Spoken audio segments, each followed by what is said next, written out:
Date 2 जनवरी 2023। Guys, सोचिए आप train में आराम से खिड़की के पास बैठकर ठंडी हवा का आनंद उठा रहे हैं, या अपने दोस्त या फैमिली मेंबर के साथ बैठकर बातें कर रहे हो या मूवी देख रहे हो। लेकिन थोड़ी देर बाद 7 घंटे बाद आपकी आंखें खुलती हैं, समझ में नहीं आ रहा है क्या हुआ है, आपके घर वाले कहाँ हैं, और फिर खबर मिलती है कि बात करें उड़ीसा की, जहां पर बड़ा रेल हादसा हुआ है। 3 ट्रेनें आपस में टकराई और इसमें मरने वालों का आंकड़ा भी लगातार बढ़ रहा है। आखिर कैसे इंडियन रेलवे करोड़ों लोगों की जिंदगी के साथ खेल सकता है। देश में हर साल ऐसे कई बड़े हादसे होते हैं। सरकारें ऐसे हादसों के बाद बड़े फैसले तो ले लेती हैं, लेकिन लागू होगा या नहीं इसकी कोई गारंटी नहीं। अब कवच सिस्टम को ही देख लीजिए। कवच सिस्टम को लागू करने का फैसला मनमोहन सिंह की सरकार ने साल 2012 में ही ले लिया था। तब इसका नाम ट्रैफिक कॉलिजन अवॉइडेंस सिस्टम था, और फिर भाजपा सरकार ने 2022 में उसी योजना को कवच सिस्टम के नाम से लागू किया। कवच सिस्टम वह तकनीक है जिसे लागू करने के बाद रेलवे ट्रैक्स पर दौड़ती रेलगाड़ी किसी दुर्घटना के अंदेशे से 400 मीटर पहले ही अपने आप रुक जाती है। लेकिन हमारे लिए ये दुर्भाग्यपूर्ण बात है कि कवच सिस्टम अभी इंडियन रेलवे के सिर्फ 2% भाग पर ही लागू है। हमारी इंडियन गवर्नमेंट के हिसाब से 57% रेल एक्सीडेंट इंडियन रेलवे की लापरवाही की वजह से होते हैं। इंडिया में पिछले 16 सालों में 2000 से लेकर 2016 तक कुल 3515 रेल दुर्घटनाएं हुई, जिसमें रेल डिरेलमेंट यानी पटरी से उतरने की वजह से सबसे ज्यादा 58%, 2045 हादसे, लेवल क्रॉसिंग से 32%, 1125 हादसे, ट्रेनों के आपस में टकराने से 5%, 167 हादसे और आग लगने की वजह से 3%, 120 हादसे हुए। एबीपी न्यूज की एक रिपोर्ट के अनुसार 1918 से 2002 तक लगभग हर साल औसतन 475 ट्रेन पटरी से उतरने की घटनाएं सामने आई, और फिर इसके बाद 2 दशक तक 2020 तक ये संख्या 300 हो गई, यानी हर साल 300 ट्रेन पटरी से उतरती हैं। वर्ष 2013-14 में प्रति मिलियन ट्रेन हादसे 0.1 था, जो कि वित्तीय वर्ष 2021-22 में 0.03 रह गया। ये आंकड़े थोड़े कम जरूर हुए, लेकिन करोड़ों लोगों की जिंदगी नहीं बचा सकते। ऐसे में सबसे बड़ा सवाल यही है कि आखिर हर साल इतने ट्रेन हादसे होते क्यों। मोस्टली इसके कई रीजन होते हैं, जैसे आज के समय में अंग्रेजों के जमाने की ट्रेन और रेलवे ट्रैक्स, ICF कोचेस का यूज, रेलवे ट्रैक्स की कमी और रेलवे ट्रैक्स की रख रखाव में कमी, और ये सभी रीजन हैं। इसका मेन कारण है पैसा।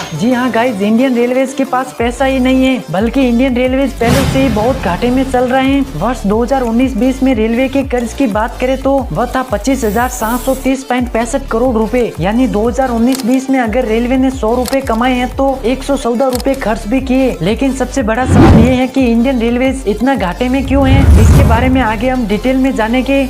गाइस, अब तक तो आपको पता चल गया होगा कि उड़ीसा का बालासोर हादसा कैसे हुआ। अगर हम शॉर्ट में देखें तो रेलवे में 2 मेन लाइन होती हैं, एक आने की और एक जाने की। इसके अलावा कुछ दूरी पर या स्टेशनों पर लूप लाइन होती है, जिसे मालगाड़ी या स्लो चलने वाली ट्रेन को लूप लाइन पर रोक दिया जाता है और फास्ट चलने वाली ट्रेन को आगे निकाल दिया जाता है। बहानागा स्टेशन से थोड़ा पहले 2 मालगाड़ी लूप लाइन पर खड़ी थी, ताकि मेन लाइन पर यशवंतपुर एक्सप्रेस और कोरोमंडल एक्सप्रेस को पास दिया जा सके। यशवंतपुर एक्सप्रेस बेंगलोर से कोलकाता की ओर, जबकि कोरोमंडल एक्सप्रेस हावड़ा से चेन्नई की ओर जा रही थी। दोनों को अपनी अपनी लाइन पर सीधे निकलना था। यशवंतपुर एक्सप्रेस 126 किलोमीटर प्रति घंटे की स्पीड से जा रही थी, जबकि कोरोमंडल एक्सप्रेस 128 किलोमीटर प्रति घंटे की स्पीड से। रेल अधिकारियों का कहना है कि कोरोमंडल को ग्रीन सिग्नल मिला था, यानी रुकना नहीं था, फुल स्पीड में निकल जाना था। लेकिन इसी बीच सिग्नल में कुछ गड़बड़ी हुई और सिग्नल वापस ले लिया, जिससे कोरोमंडल एक्सप्रेस लूप लाइन में चली गई और वहां पर पहले से खड़ी मालगाड़ी से 128 किलोमीटर प्रति घंटे की स्पीड से टकरा गई, जिससे ये भयानक हादसा हो गया। केंद्रीय रेल मंत्री अश्विनी वैष्णव के मुताबिक हादसे की वजह इलेक्ट्रॉनिक इंटरलॉकिंग से जुड़ी हो सकती है। इलेक्ट्रॉनिक इंटरलॉकिंग सिग्नल अरेंजमेंट होता है जो ट्रेनों को आपस में टक्कर होने से बचाता है। अगर ट्रेन को अपने रास्ते में पटरियां बदलनी है तो रूट इस तरह से सेट किया जाए कि जब हमारी ट्रेन निकले तब उस जगह पर कोई और ट्रेन न पहुंचे। इसके लिए सिग्नल, ट्रैक और पॉइंट माने वो काटा है जहां से ट्रेन पटरियां बदलती हैं, उन्हें आपस में लॉक किया जाता है। माने सिग्नल तभी मिलेगा जब रूट क्लियर होगा, और जब एक गाड़ी के लिए रूट ब्लॉक किया जाएगा तब किसी और गाड़ी को सिग्नल नहीं दिया जाएगा, और न ही ट्रैक और पॉइंट इस तरह से सेट किए जाएंगे कि अनजाने में कोई गाड़ी वहां आ जाए। इसी प्रोसेस को इलेक्ट्रॉनिक इंटरलॉकिंग कहते हैं। ये पूरी दुनिया में इस्तेमाल किया जाता है, बस तकनीक का फर्क है। भारत में लंबे समय तक पुराने तरीके से इंटरलॉकिंग की जाती रही, इसलिए ये चिंता की बात है, क्योंकि इलेक्ट्रॉनिक इंटरलॉकिंग को लेकर 3 महीने पहले ही चेतावनी दी गई थी। मुख्य परिचालक प्रबंधक ने 9 फरवरी को इंटरलॉकिंग सिस्टम की खामियों को लेकर सरकार को पत्र लिखा था। पत्र में ऐसे ही एक फेल्योर का जिक्र था। कर्नाटक के यशवंतपुर जंक्शन से दिल्ली के हजरत निजामुद्दीन तक चलने वाली संपर्क क्रांति एक्सप्रेस 8 फरवरी को ट्रेन का सिग्नल फेल हो गया था, मगर लोको पायलट की सतर्कता ने हादसे को टाल दिया।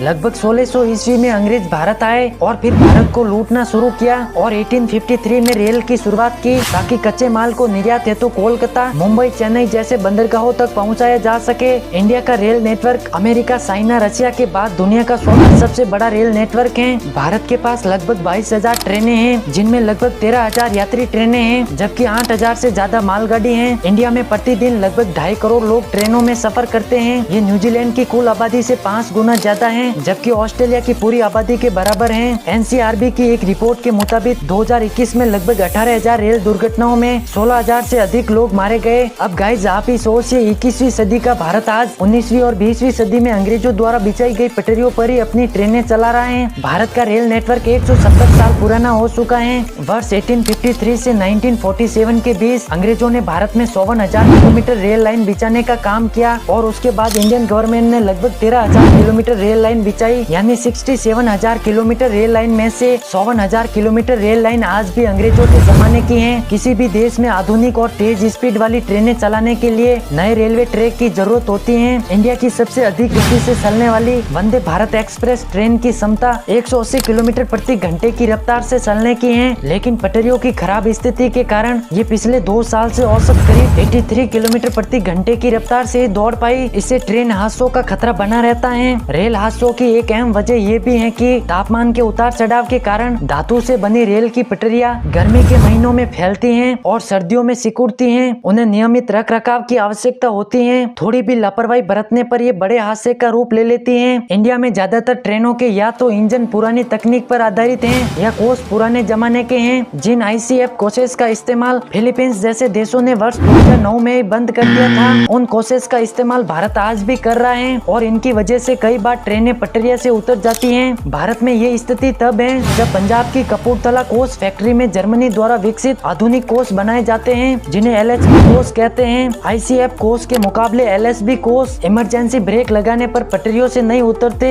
लेकिन इन सभी को ठीक करना इंडियन रेलवेज के लिए एक बहुत बड़ी चुनौती है, क्योंकि इंडियन रेलवेज के पास पैसा ही नहीं है। गाइस, जब आखिर जान ही लेते हैं कि इंडियन रेलवेज के पास पैसा क्यों नहीं है। आपने स्टेशन पर एक आवाज तो बहुत बार सुनी होगी, कृपया ध्यान दीजिए, वाराणसी जोधपुर मरुधर एक्सप्रेस अपने निर्धारित समय 12:05 से 2 घंटे 50 मिनट की देरी से प्लेटफॉर्म नंबर 4 पर आएगी। एक रिपोर्ट के अनुसार एक डीजल से चलने वाली मालगाड़ी अगर 1 मिनट लेट होती है तो इसे इंडियन रेलवेज को 13,334 रुपए का नुकसान होता है, और अगर एक electronic passenger train 1 minute late होती है तो इसे 20,459 रुपए का नुकसान सीधा इंडियन रेलवेज को होता है। और इंडिया में रोज हजारों ट्रेन लेट होती है। अब आप अंदाजा लगा सकते हैं कि इंडियन गवर्नमेंट के हर रोज कितने पैसे बर्बाद होते हैं। इंडियन रेलवेज एक यात्री की ट्रेवल का सिर्फ 57% किराया ही लेता और बाकी 43% रेलवे खुद देता है। इसके अलावा अगर आपकी उम्र 12 साल से कम है तो आपसे साल में 2 बार 50% किराया ही वसूल किया जाता है। वर्ष 2018-19 में रेलवे ने 47,600 करोड़ रुपए उन एम्प्लॉयर्स को पेंशन और भत्ते के तौर पर दिए जो अभी रेलवे में काम ही नहीं करते, यानी रिटायर हो चुके हैं। अगर हम एक और जगह देखें जहां पर रेलवे के सबसे ज्यादा पैसे बर्बाद होते हैं, वो है railway project delay. Indian railways में कई सारे ऐसे प्रोजेक्ट हैं जो शुरू तो हुए थे लेकिन खत्म नहीं हुए। साल 1997 में इंडियन रेलवेज ने महबूब नगर, जो कि कर्नाटका में है, और मुनीराबाद, जो कि तेलंगाना में है, इसे जोड़ने के लिए एक प्रोजेक्ट शुरू किया था। लेकिन सच तो ये है कि आज भी 26 साल हो गए हैं लेकिन ये प्रोजेक्ट खत्म नहीं हुआ। नीति आयोग की एक रिपोर्ट के अनुसार रेलवे में 116 प्रोजेक्ट ऐसे हैं जो डिले चल रहे हैं, जिससे रेलवे के 20,311 करोड़ रुपए बर्बाद हो चुके हैं। गाइस, आखिर में बस इतना ही कहना चाहूंगा कि आजादी के बाद 74 वर्षों में भारत में 39 रेल मंत्री बन चुके हैं। इस दौरान किसी रेल मंत्री ने ट्रेन का किराया सस्ता किया तो किसी ने आर्थिक रूप से कमजोर वर्ग के लोगों के लिए ट्रेन का सफर ही मुक्त कर दिया। लेकिन रेलवे की हालत सुधारने के लिए जिस आधुनिक सोच की जरूरत थी वो किसी ने नहीं अपनाई। तो गाइस, उम्मीद करता हूँ कि आपको ये वीडियो अच्छी लगी होगी और इसी तरह की इंफॉर्मेटिव वीडियो के लिए फटाफट से वीडियो को लाइक करके चैनल को सब्सक्राइब कर दे।